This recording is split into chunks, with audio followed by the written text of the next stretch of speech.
Welcome to Making Sense of AI Together, the podcast that explores how artificial intelligence is reshaping our everyday lives. I'm Claudine Wong, journalist and news anchor. And I'm Lisa Bernard, a former TV journalist, now creating AI content on my Instagram channel, Demystify AI. Each week, we break down the buzz, cut through the hype, and help you make sense of the AI that's becoming part of your world. And if you liked that intro, yes, AI helped us write it. We are putting it all to the test.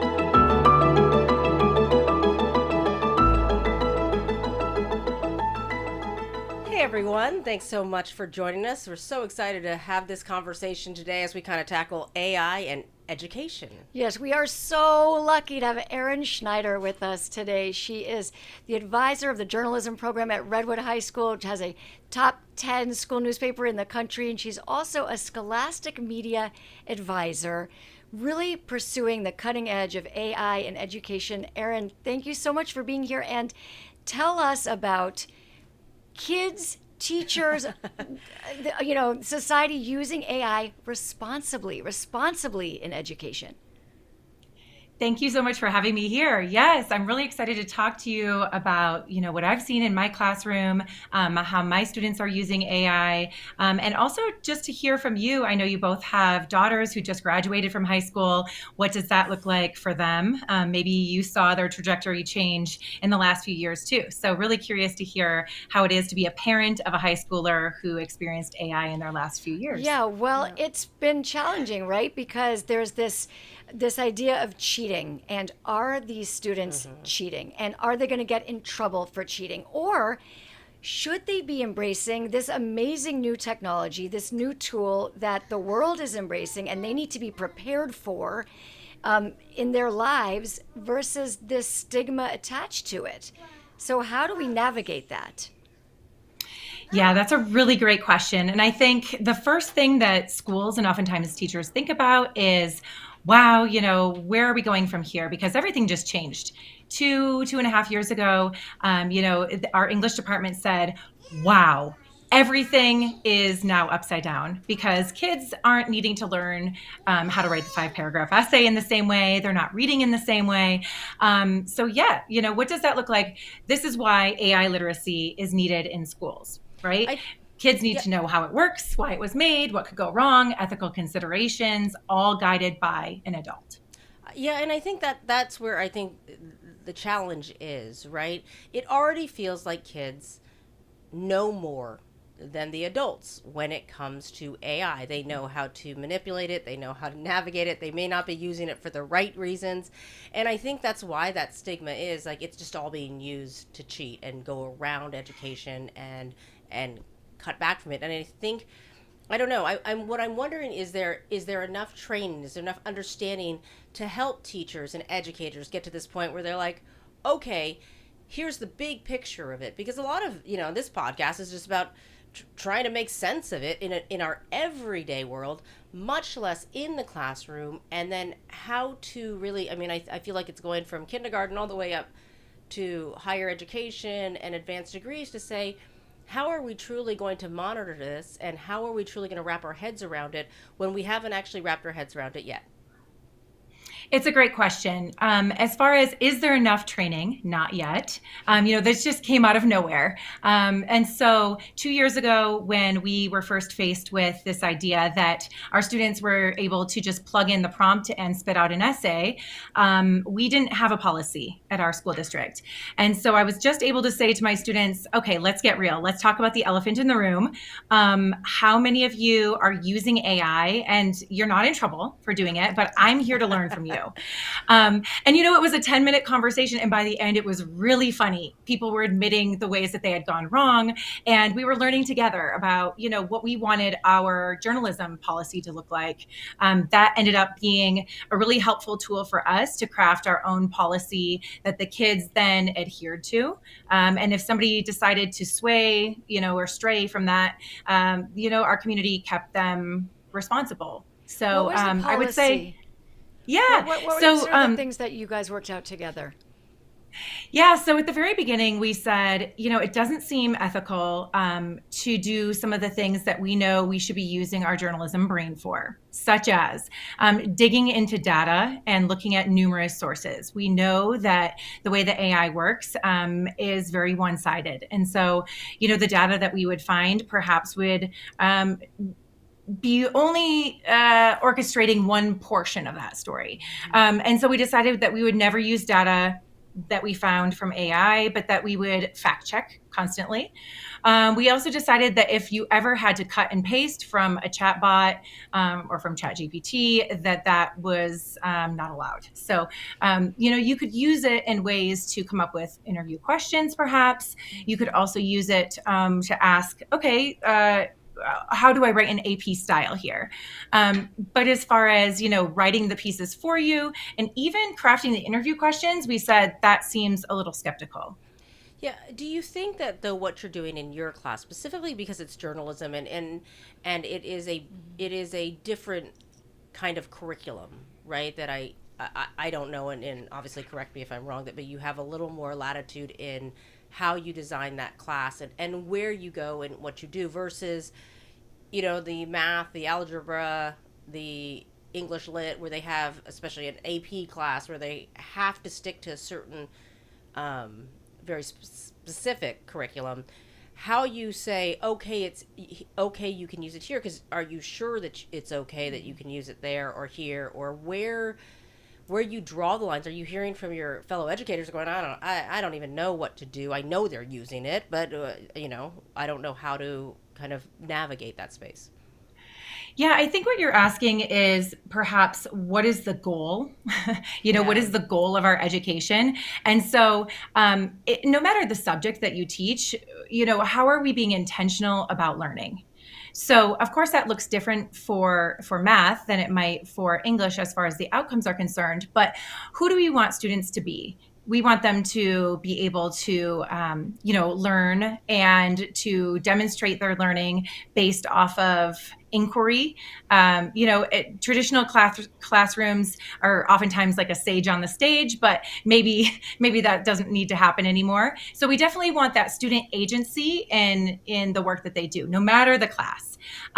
We also want human interaction happening. And we want speaking and listening skills to happen. So if we can all commit to, having those be some of the outcomes of our students, then I think that, teach alike groups could get together and say, okay, this is how we agree that we can use AI for math. This is how kids are using ChatGPT for English. But it does take time for teachers to get together, practice with the tools themselves, and riff off of each other to Do they say want this to? is what we'll try. Do they want Yeah. to? I think teachers are excited to learn, right? I mean, we are part of an organization that watches students grow and learn, and we too crave opportunities to grow and learn. I think that the students, as you mentioned, know oftentimes more than we do as far as how quickly ChatGPT was changing, or the ways that they're using AI. And so, yes, we need time to catch up, and we need opportunities to learn.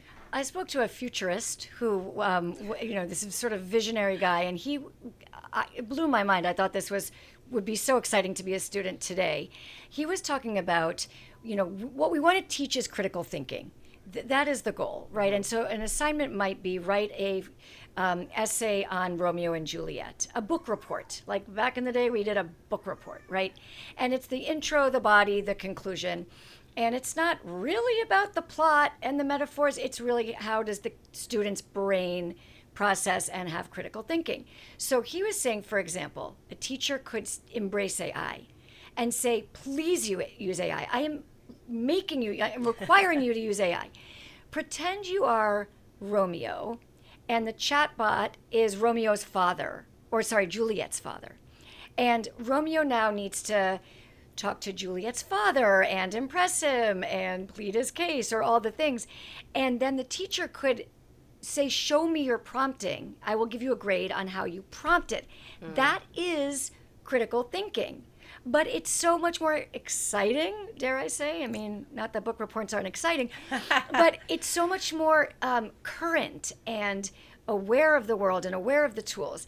So I think that kind of thing, if we see more and more of that, and teachers do probably need some training in how to use prompts as critical thinking. But it seems like the sky's the limit for a creative teacher. It seems like the sky is the limit, yes. And to give assistance to all kinds of learners is really important, right? To differentiate. That's one thing that we know Gen AI can do well. So, yes, I mean, what you're bringing up is this ability to know even how to prompt AI and to know how to teach how to prompt AI. So, for example, in our classroom, we have a chart that has an acronym CARE, CARE. And so it's context, ask, rules, and examples. So every time you prompt ChatGPT, you are asking for those four things before you press the enter button.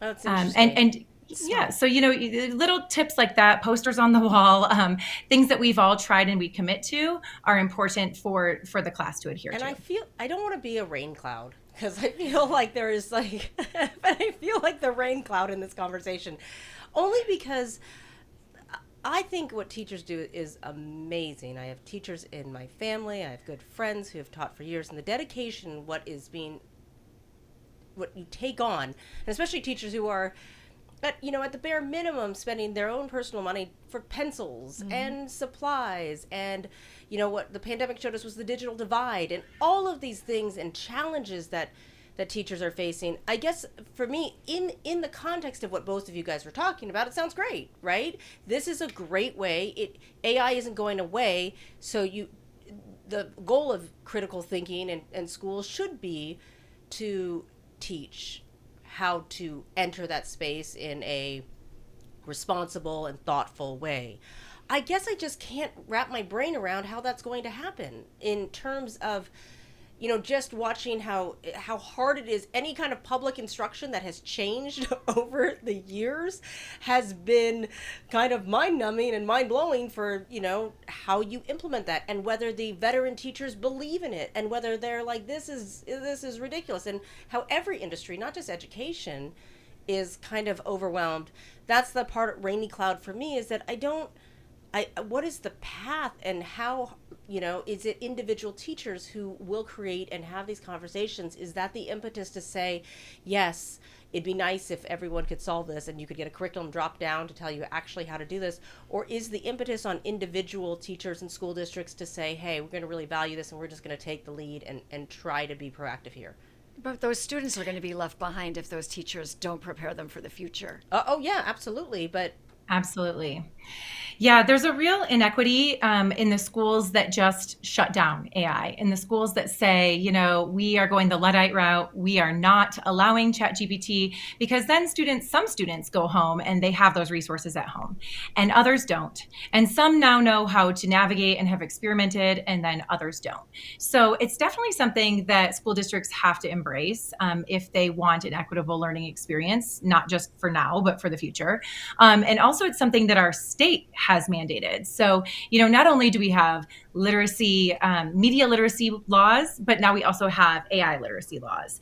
And so what I would like as a teacher is to learn more about what our state has in store for us as far as training, and to help support teachers through school districts that have policies, but also through, summer investments and summer trainings, in order to make sure that teachers understand, what it is that we're standing for. Because it's not something that's just going away. So I guess that could be a rain cloud. But I do think that we do have a lot of great opportunity to help our students, do things like fine tune their writing or make sense of something that they're not quite grasping yet in class. Maybe they're a little nervous to raise their hand and say, hey, this doesn't sit right with me. I'm not understanding this. Could you give me more examples? Right now they have a tutor in their pocket who can do that for them. So yeah, I'm optimistic about it, and it's definitely here to stay.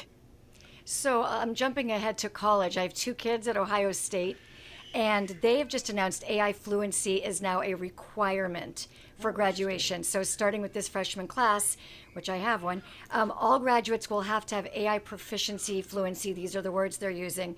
And they're saying they're introducing this because they want them to be able to compete in the world and lead in this world that they're going to graduate into. And they're requiring it now across all majors and all curriculum.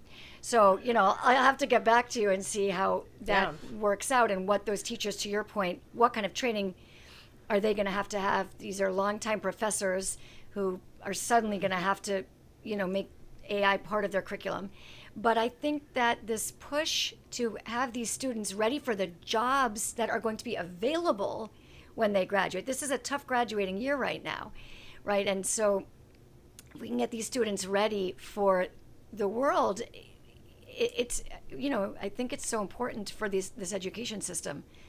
Yeah, and I think it is one of those things that I think maybe it's a different mindset, that it is exploring a journey together versus a lot of research that goes into some of these other curriculum-based things where you're like, okay, we've studied this, and this is the way you learn math now, and this is the way, and there's a belief in research and studies that go into this journey that we go through together. I think what I like, digital divide, when we talk about that too, is I don't have a laptop for you, but ChatGPT is on people's phones. It is more, AI is more accessible to, I think, a lot of different communities than it would be just because of it's open, because people are creating things, because kids can do that. Maybe they can't afford the huge server if they create something, but they can all use it and have a proficiency level in that. And maybe community groups can also be teaching that as well. I mean, they're teaching every age group as well. I mean, I think there's an opportunity there. Yeah, and back to what you were saying, Erin, about having a tutor in your pocket. I think that's really important also, and that is AI can democratize education. I mean, in rural villages and third world countries, those students are going to have access to every paper ever published because it's in their pocket, even if those teachers have challenges. So the tutor piece is really interesting, right? Tailoring it to the individual, giving practice questions and test prep. Right. Maybe you are confused about a chapter in a book or a curriculum that you need extra help with. Have it write you a poem about it, or, fine tune a study guide for you. I know students are using ChatGPT in these ways too. Yes, sometimes there is a misuse element of it, but not with students who have been trained and trusted to use it wisely. I think the misuse comes when we pretend that it's not happening. When students are strapped for time, they're being asked to do assignments that maybe don't feel important to them, that they haven't bought into, assignments that have been in the curriculum for years and years. That's when I find that students are more likely to copy paste some, final outcome from ChatGPT. Yeah, I feel like I'm going to make an analogy that may not be correct, but they used to, some classes, they give the kids like a 3x5, right? And you can write as many notes on that little 3x5 as you want, and you can take that in. And they still do that, and they're writing these tiny, and really the goal is they write it and they learn it as they're writing it, and they may use it, but the primary thing is as they're writing all their notes to find all their important information, they're accidentally, or not really accidentally, getting this extra practice of doing that. I think that is in this case too, the practice of using it, while we talk about this is what you can't do, that there is this ancillary benefit of all of that in that discussion. Do you think that there is, like, in the broad discussion of education and AI, is the cheating part 10% of the conversation? I mean, it's a part of the conversation, but is it 10? Is it 20? Because I feel like it's dominated the conversation. What do you think it should be? Yeah, I think the first thing that you were explaining was using AI as a thought partner, right? So as a study buddy, and that is a huge reward. The part about the cheating, I think that gets a lot of attention, but I just read a stat that in Turnitin, which is a software that teachers use, that about 10% of things that have been turned in by students have traces of AI in them. And so kids are using AI. Perhaps 10% of the work that's being done has AI in it. Now, is that ethical use of AI, I'm not sure because I'm not the teacher who assigned the work. But I do think that it was it's overdone, right? Kids are able to use AI more so as a thought partner, more so in learning about the world if an adult has taught them how to do so. So yeah, let me give you a scenario. Let me jump in really quickly if I can. If a student says, I'm really struggling on how to write my essay on Romeo and Juliet, Right. and talks to ChatGPT and says, can you give me some ideas for 5 paragraph essays that may help explain, why Romeo and Juliet is a terrible play by Shakespeare. If they get those prompts, but then they write the essay on their own and individually just say, I just struggle with structure and how to do 5 paragraphs and all that stuff. Would you consider that cheating, or would you consider that a thought partner? Well, personally, I would consider that a thought partner because they're asking insightful questions about the world. If they already have read the book, they've read the play, they know the background of Romeo and Juliet, then they're asking the right questions. You will be able to tell as a teacher and really as a peer in a class that peer edits when those prompts weren't actually fully developed. So again, that CARE acronym, being able to ask those questions fully, thoughtfully, and even push back on some of ChatGPT's answers initially in order to deepen your understanding and your thesis there. No, I think that's a great use. The other thing is, I've heard that there's going to be more, or already is more, handwritten tests in the classroom.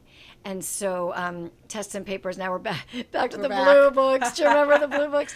Blue books. And so this idea that at home, go for it, do your research, use your AI, and then in the classroom, a shift, which is group projects and short prompt questions where you're using your brain and it's handwritten, so it's definitely your ideas.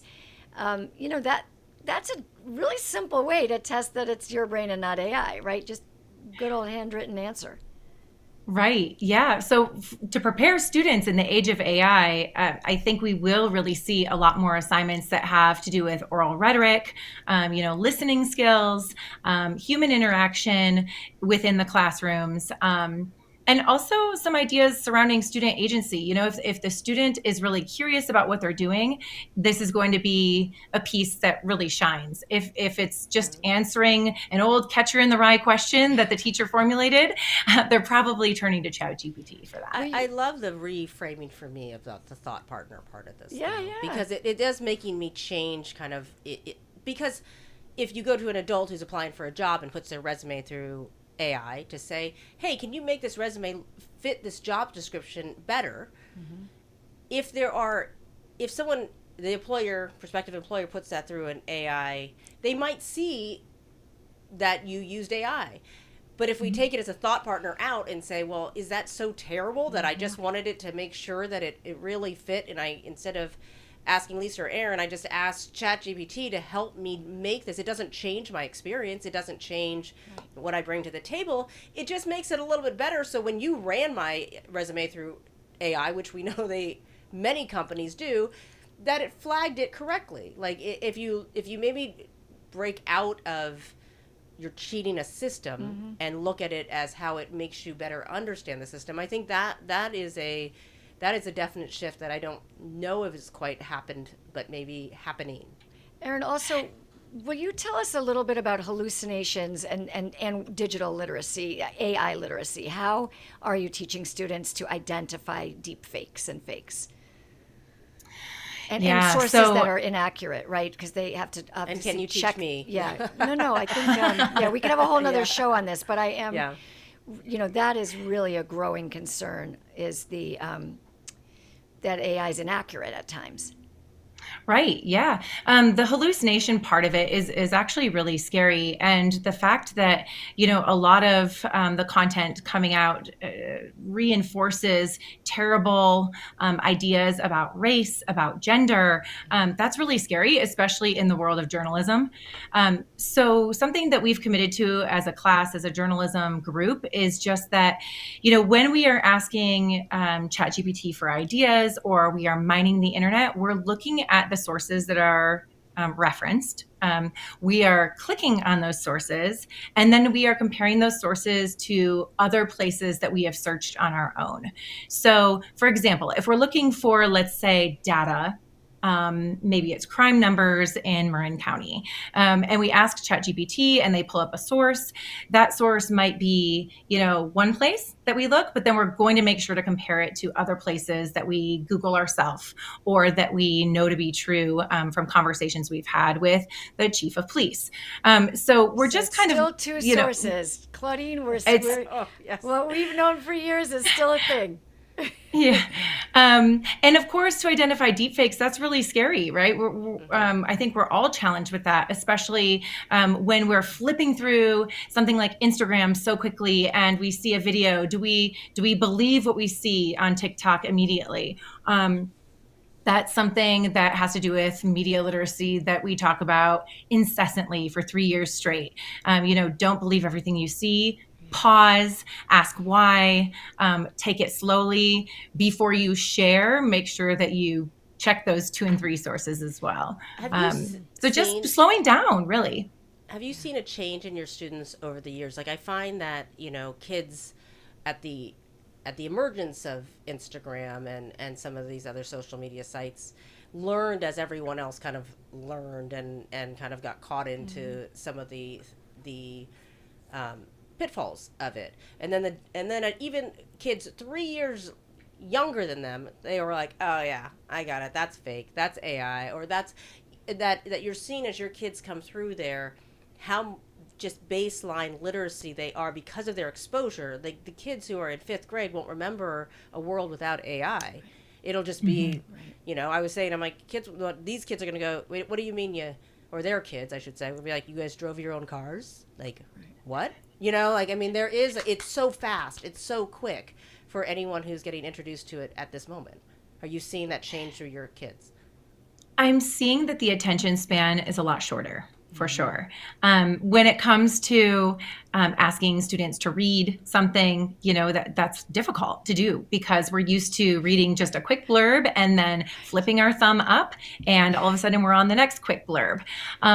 So I'm definitely seeing a shift in that. I am seeing a shift in students being able to recognize deep fakes when they slow down. But that again, it needs to be practiced and it needs to be taught because that's not something that's intuitive, Are they as anxious to quickly learn? as we're moving. Oh yeah, definitely. Students love to think about, how AI could impact their future careers. We love to think about putting policies into place for us as a group, and they love autonomy. I mean, talk about power, being able to say to your entire class, hey, these are the rules because our school district doesn't have any. So we've created the first AI policy in our school district. I mean, the kids are really proud of that and they stand by it. A lot of times if something's flagged as AI in our classroom, which it rarely happens, it's the students who catch it. So I think they're really, really proud of being on the cutting edge. It's remarkable in terms of what you're doing with these kids, though, in terms of getting them really into this conversation. Because I think that being scared of the conversation is maybe the worst thing we could do. Yeah. But I think it is scary. I mean, some of us are, we were joking that James, who works on this podcast too, has created his own GPT. Like he's so savvy with AI and he can do all of these things. And I'm still on the shopping apps in some parts that Lisa has introduced That's me to. okay. But I mean, I That's think, okay. but that Yeah. makes this big, huge world scary. But I don't feel like kids are scared of it. They're not sure how to navigate it, and they're not sure where they can use it. That's for sure. But it doesn't. I don't see a fear in them that I see in older people of like what is going on. Yeah, it's Right. just so Kids intuitive are to really them. curious. Right. And so I think that's the point when we know that we're in the right place. When kids are curious about something, it's our job as educators and as policymakers to make sure that they're getting guidance on what they're curious about, and elements that they're using anyway. How are we keeping our youth safe while also tapping into something that really excites them? So let me ask you, what is the best advice that you would give educators? And then what is your, top 3 tips that you would tell kids? And then maybe And even parents, parents. and parents. Parents, Yeah. advice to parents if Yeah. they're not, they don't have parents always want to support what's happening in their schools. Yeah, I guess I would just say to educators, have a frank conversation from day one.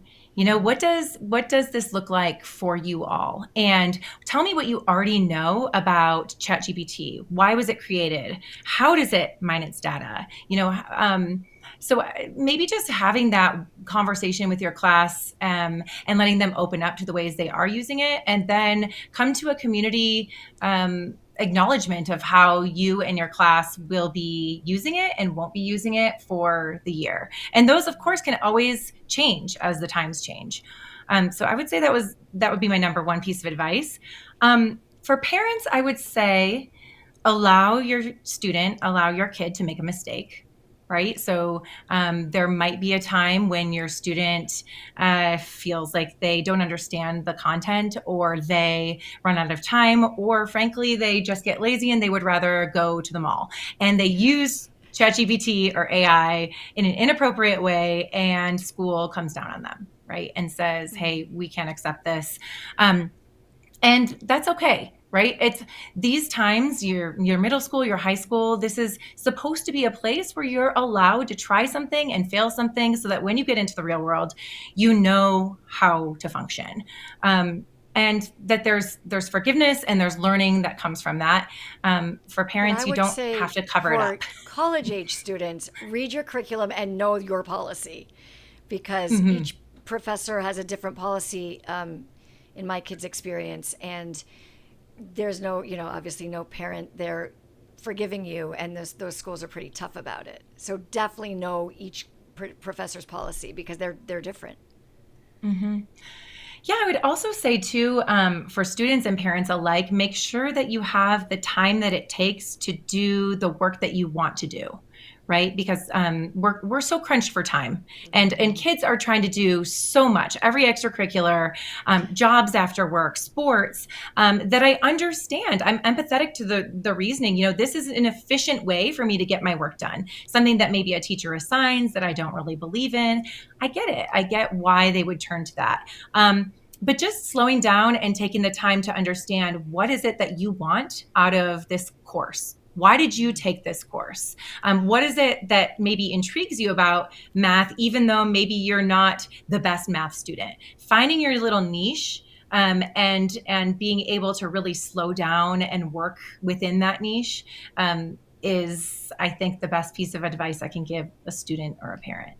Yeah, Great it advice. is great advice, because certainly learning how and knowing the goal Yeah. of what that class or that education, or where your pressure point is, I think is really important. If that you Yeah. go back to that 5 paragraph essay, and you leaned on your parent or you leaned on the teacher, know that that's the part where you're struggling with, and then you can ask the teacher, can I get some help from ChatGPT? Is that okay if I ask this prompt, or if I get these answers? Would that be okay with you? Just because I'm really struggling, and I'll tell you what it says. Or there may be ways to work through that, so it's very clear that you were using it as a thought partner and not trying to get out of writing the essay. Yeah. Back to Correct. thought partner. We're going Thought with partner. that. I We're really going with like that. that. I'm going to Yeah. go with that, because I really think that I think the other ways that I would Yep. have categorized it would have been shortcut, or you were, like, it's a Cliff Notes version. Like, people, those things have negative connotations to why you would be using it. But if you're really struggling, and I think especially with writing, that is a place that it's hard to organize your thoughts and see, and most of the, and maybe because I'm a writer by trade, like, when you work through something with someone, you kind of go through, okay, tell me how this works, and imagine how you would organize that better. The process isn't always about having the right answer, but how giving some options to how people get to the right answer, or the answer that's right for them. Right. And being able to spot the gaps in your writing too, right? As a journalist, which source did I not contact? Maybe what am I missing here? That would be something that would be a great question for ChatGPT. Yeah, absolutely. Thank you, Erin. Thank you so much for all this. Yeah, that was a insight. lovely conversation. Can I take your class next? Yeah, I know, she's amazing. We should all be so lucky. Thank you so much. Thank you so much for having me. I appreciate you joining us. It's so awesome. Thank you so much for taking the time. It's a pleasure. Thanks again. Thank you. Thank you. So I've got a hack for you. You do. So this is if you are out hiking and you're like me and you're not sure if it's poison oak or strawberries. I think they kind of look alike. Poison oak or strawberries? Yeah, they kind of look alike, I think. Correct me if I'm wrong. Or you just are in your garden and you want to see what that cool looking flower looks like and you don't know, you can ask AI. All right. Let me take play the video. Take a look and listen. Hiking and you come across a flower or a plant or a tree and it's really beautiful and you want to know what it is and you don't know what it is, there is an AI app that will help you identify what you're staring at, and by the way, can also help you avoid poison ivy because it'll show you that that's what it is if you come across it. So let's try this. We go to my phone, go on the camera, it's called Picture This, take a photo, scans really fast, Japanese maple, just like that. Pretty awesome. Let's do another one. Come over here, scan, take a photo. Boom, tall kangaroo paw. I think this is super interesting. It'll help you learn about the plants you're seeing, and it's pretty easy. Let me know what you think. I'm Lisa Bernard, and I'm here to demystify AI for you. All right. Well, that's cool because I don't recognize any plants. I don't know what any of it is. I actually like all those things. I just don't want to pay for them. Yeah, so as we were discussing, it's a free trial and then you do have to pay. Yeah. I probably will cancel the free trial, but it's just to show you where AI is in our lives. And if you are someone who loves plants, we did the thing on the birds, AI is here to help, enrich your life with more information and from a photo. I mean, our cameras have become such a huge part of sort of the window into AI. Mm-hmm. You take a photo of what's in front of you, upload it, and ask. And also, it could maybe prevent you from stepping into poison ivy, right? Or eating a berry that you shouldn't eat. Yeah. I'm like the rain cloud of this podcast right now. I'm like, no, remember the scary things? You're right. You're right. But I think that could be, and it is. I think also categorizing AI in all the places that we forget that it is, but that you can use that for whether it's your kitchen or your hiker or your ornithologist. Is that the right word? Yep. I think so, I'm learning just every day. Just use that little camera, take a photo and upload it to AI, and you can learn so much from what your eyes are seeing. I love it. I love it. Yeah. All right. All right, on to the next thing, Lisa. There's so many things to learn for AI, but thanks for joining us. We appreciate you listening. We appreciate you watching, and we'll be back next week. See you next time.